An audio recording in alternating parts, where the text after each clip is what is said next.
Foreign Minister Jaishankar, thank you for speaking to India today. Pleasure. You have just had a hectic visit from President Donald Trump, his first state visit that was there, and he seemed very happy with the visit. What is the big takeaways that India gets from this visit?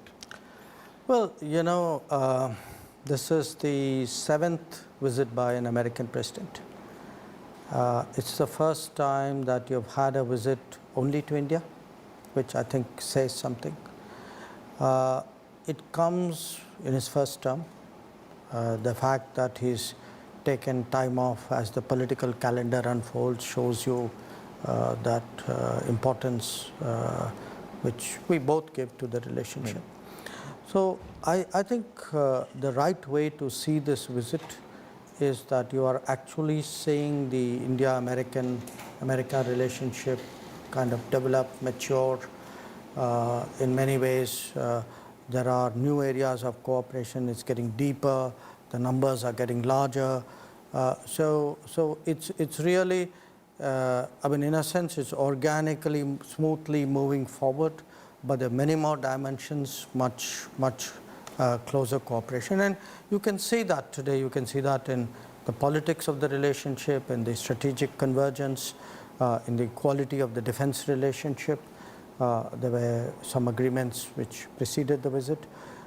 You can see that in areas like counterterrorism, homeland security, in the entire economic family of issues, trade, technology transfers. You can see that in an energy relationship which was not there. For many years, nuclear was the focus with the U.S., but today we are importing substantial amounts of oil and gas from the United States. We could be importing even coal at some foreseeable future.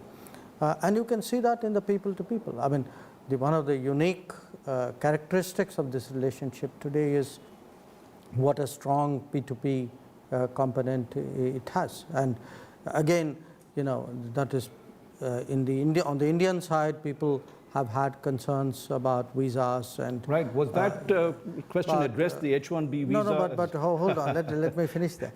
So right. I think it was, to my mind, appropriate that this visit began with a P2P, and it began with the most impressive P2P in the Motera Stadium in Ahmedabad, because that really demonstrated today the fact that there is so much goodwill and support, popular support for this relationship. Of course, a lot of the other issues that are on your mind are right there. I see that.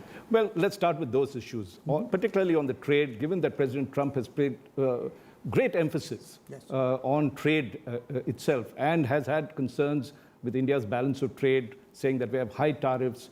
We were supposed to at least get a mini deal on this trip as part of the entire, maybe the centerpiece of it. Why didn't that mini deal work out? And what is this big deal that is being talked about?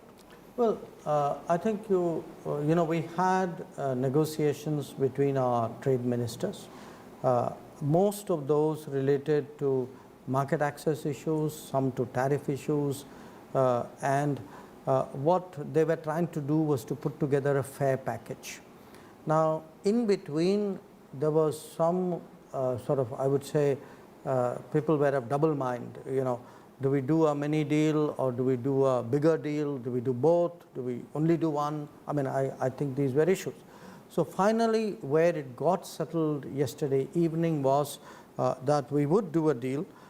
In fact, I'll read out to you the particular formulation, which is that they agreed to promptly conclude the ongoing negotiations, which they hope that can become the phase 1 of a comprehensive bilateral trade agreement. So I think the idea is, look, you take the immediate issues. If you can resolve that kind of gives you it sort of clears up some of the pending issues, gives you the foundation really to go ahead. So what you're saying, Foreign Minister, is that we are going to get a phase 1 deal pretty quickly. Could be weeks. Yes. Yes. And that would cover all the contentious issues that were there. We wanted a restoration of GSP, the generalized system of preferences that gave 3,000 goods I think duty-free? You know by now, a deal's a deal only when there's a deal. Forecasting a deal is never a good idea. But what I can say is that I know people have worked very hard in trying to put a package together, which is a fair package, which would then allow a lot of issues which have till now largely dominated the debate, to settle those, so that we can actually now look at the bigger issues. And when we look at the bigger issues that we have, there is talk of a free trade agreement with the US. I mean, this has been there for a while. When we say big deal, does that mean it? Or is that some other kind of preferential arrangement that is being worked out when we say a big deal? Look, you heard President Trump say that at Ahmedabad. Right. I think he said that at the press conference as well. You heard our Prime Minister also speak about a larger agreement. You'll have to be a little patient because I think people have to discuss whatever the contours of that are. But the key issue is really that, I'm now giving you an Indian perspective. Look, we have 5 major trade partners, big ones. Big ones means trade partners who are more than $100 billion in trade, which are the US, China, ASEAN, EU, and the Gulf, not necessarily in that order. Japan is substantial, but it's not of that size. Now, we have to see if we are to grow our economic engagements, increase our exports, which of these are the most complementary? Where is there room for growth in our export basket? Where is it that there is less clash of interests, if you would? And clearly the US is a developed economy. It's been doing very well. The demands in US are growing. So it's very natural today that we would look at the US, but we'll also be possibly looking at some other possibilities. Our relations with the US in terms of defense purchases particularly has grown significantly. It's now probably totaling, with this current purchase of helicopters, $20 billion or so. We have had also exercises with the US armed forces. What does this signify in terms of it? And President Trump also talked of selling us really, really high-tech equipment. What is the, are we now moving towards purchasing from the Americans completely? There is an issue with the Russians as well, if we are... No, look, I think broadly what we are doing in defense mirrors what we are doing in overall strategy. In overall strategy, we are looking today at a multipolar world. There are different powers who have their own relationships. Our objective is to have as many positive relationships and leverage those relationships as effectively as possible for our benefit. So when you say, have we bought more from the United States? Yes, because for 40 odd years after the 1965 war with Pakistan, we didn't buy anything from the United States. By the way, mainly because the United States wouldn't sell it to us. Since then, for more than a decade now, the equipment supplies relationship from the United States is an option. So typically in many areas, our military looks at multiple sourcing.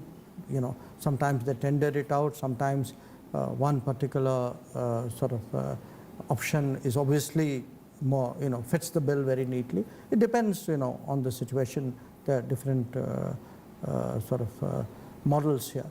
But the fact that we have bought some particular platforms from the US obviously has gone down well here. But it's also a fact that we've been buying things from other suppliers as well. And to my mind, that is the way it should be, because it is in India's interest to have those multiple relationships, and certainly with the close partners that would be in defense as well. One of the things that President Obama said when he came to India, when he visited India, was an assurance that America would work towards making India a permanent member of the UN Security Council.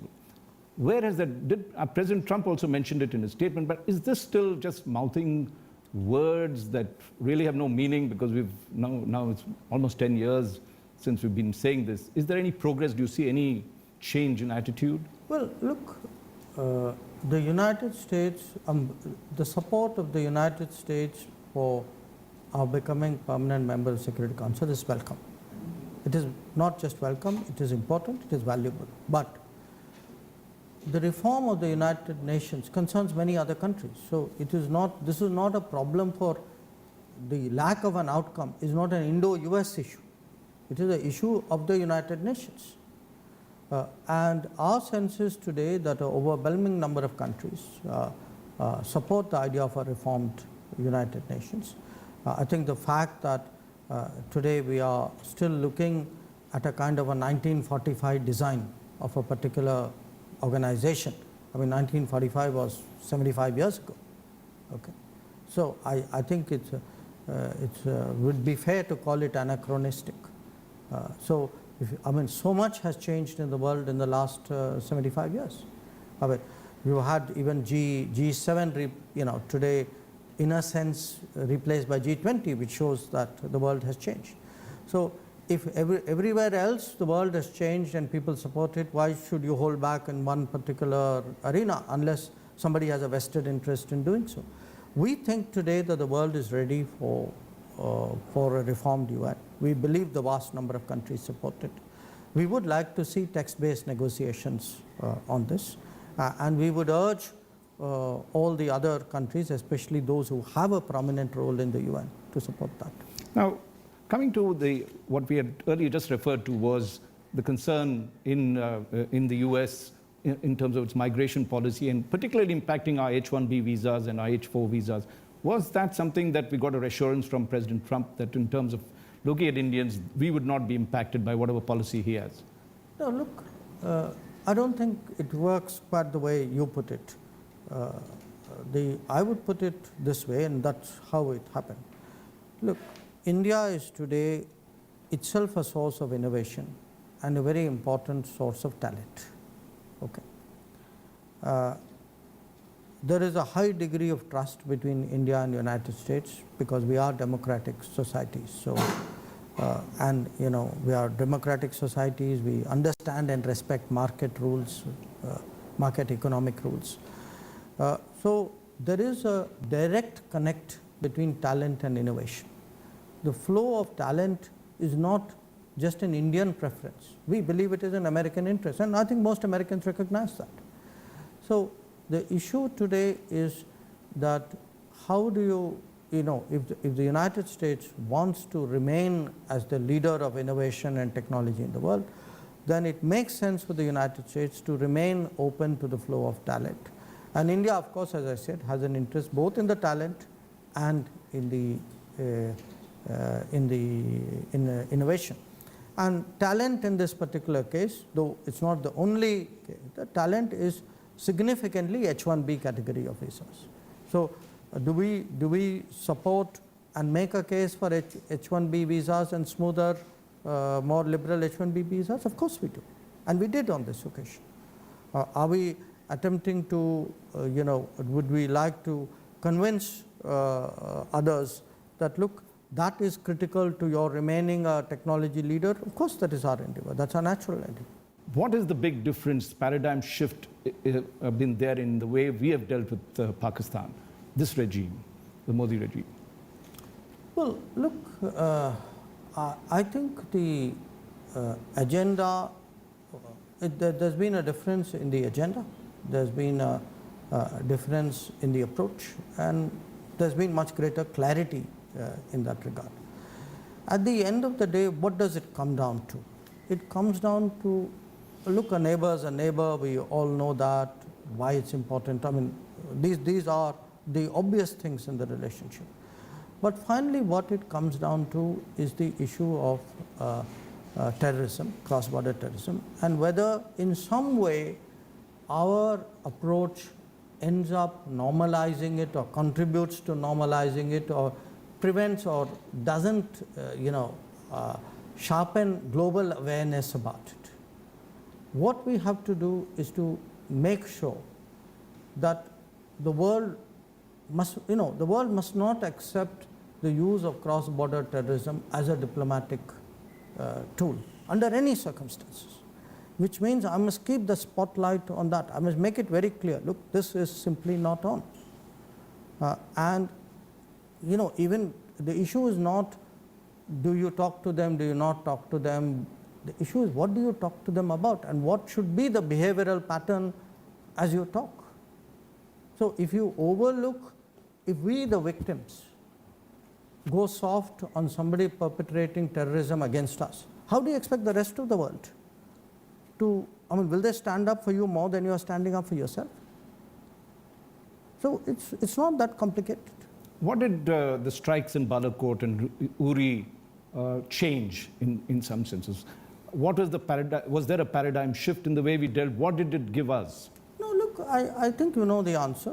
I think the answer is that people should realize that this is a government with a very strong determination to protect national interest, and that it would not be willing to be it will be tested at the cost of the people who will test it. And the description of, people now call it cold peace with Pakistan. Is there any, what can we do to sort of, or they do to bring it back on the table in terms of a dialogue? See, I don't think any sensible person would say we should not have a dialogue. Not India, Pakistan, any two neighbors should have dialogue. But I ask you the reverse question. Which other two neighbors practice, where does a neighbor practice cross-border terrorism against another neighbor?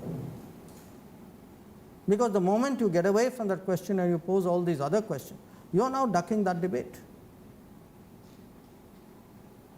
So keep the focus on that. Yesterday at the press conference, President Trump talked about the fact that if India wanted and Pakistan wanted, he was willing to mediate. Is there a role for the US in this? I think we made our position very clear that this is a bilateral matter and we are completely confident of dealing with it bilaterally. Okay. You've also, the abrogation of Article 370.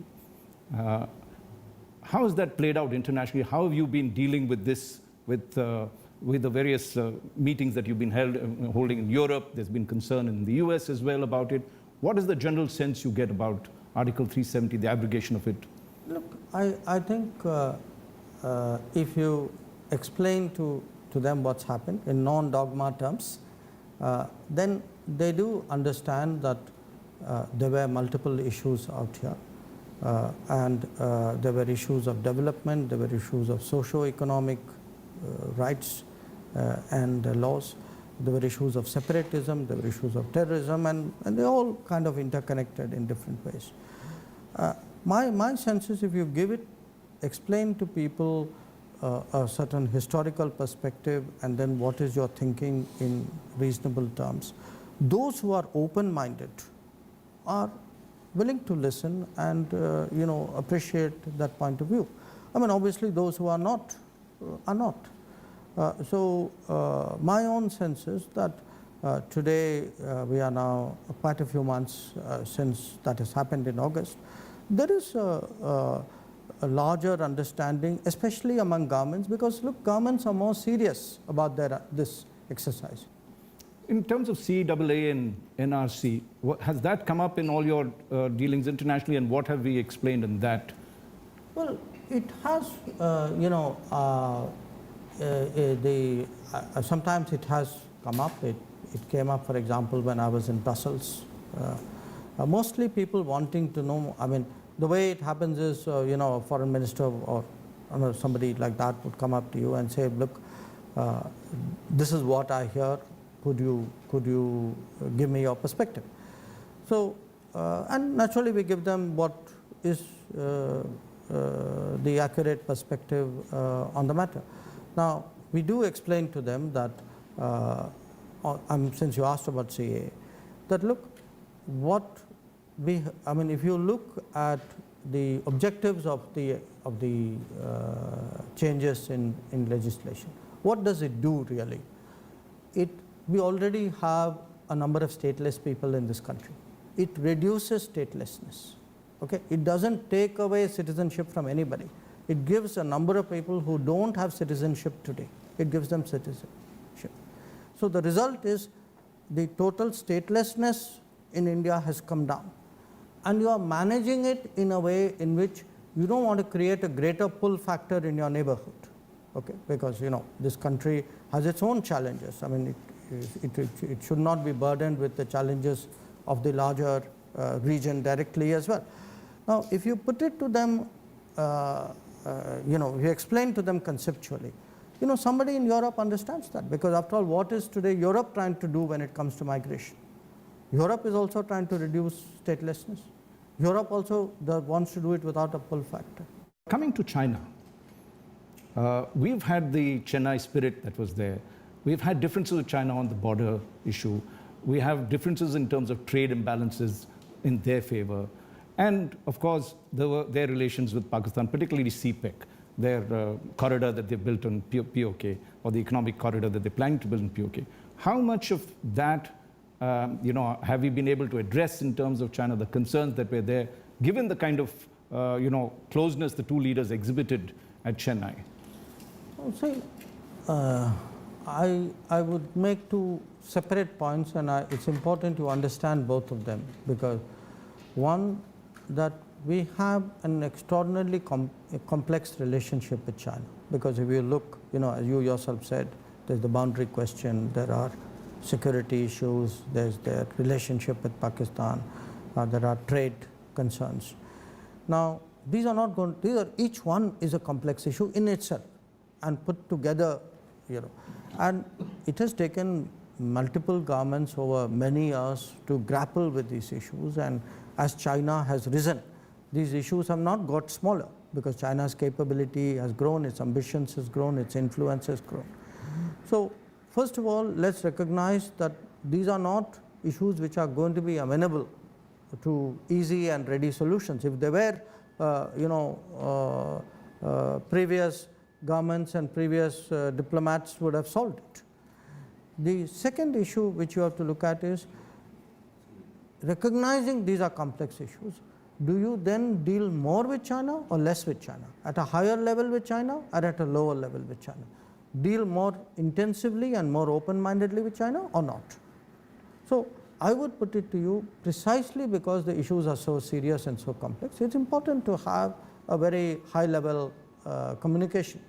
And so in 2017, this suggestion came from us, saying that, look, you are a rising power, we are a rising power, we will, our relationship with the rest of the world is going to be different, our relationship with each other will be different. So if we don't sort of communicate in a very honest manner with each other, it's not good for either of us. And I think they recognize that point, and which is why you have these summit meetings. And to my mind, the summit meetings are quite helpful, because if leaders, quite apart from the content of the summit, the fact that the leaders talk with each other so with a degree of candor and